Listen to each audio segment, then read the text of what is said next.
Hi guys, welcome to my videos. So guys, today in this video we are gonna see how to submit eTravel Philippines one-stop electronic travel declaration system for travel to Philippines.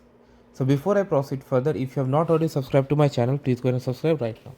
So guys, more and more countries are replacing their paper arrival card to electronic systems to better track it and better save the data and of course manage paper waste, no doubt, with the advancement of technology.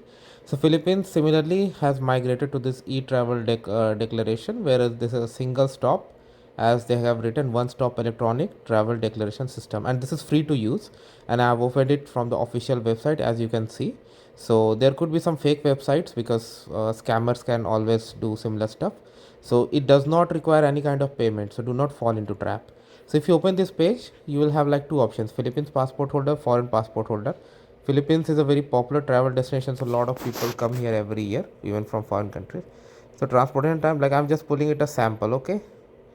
Air, okay? Then date, and you can submit it in 3 days in advance. So let's say you are coming here, email, and then click on continue. So I'm gonna do that. Now it has gone to the wizard, and as you can see, it is of 6 steps. So in the first, they are collecting your personal information, name, passport details, citizenship, and mobile number. So and then you are gonna do it at next. So I'm gonna do this. In the next step, it asks for your address. So I'm gonna put some information.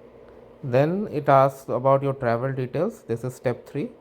So I'm gonna put some information: country of origin, purpose of traveler, traveler type, name of airline, flight number, airport of arrival, seat number, optional, because a lot of people don't select the seat till the last moment, right?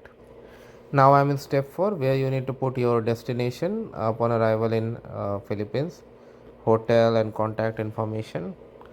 Now it is asking for the health declaration: COVID-19 vaccine first dose, name of vaccine, second vaccine. Then it is asking for an antigen test, country visited, work transit last 30 days, history of exposure to known probable confirmed COVID-19 cases, have you been sick in past 30 days. All that information in the next page it's gonna submit. So I'm not gonna do that, but you got the idea, right? So thanks for watching this video guys. Please subscribe to the channel, and always I wait for your feedback. Please provide me your feedback. Thank you.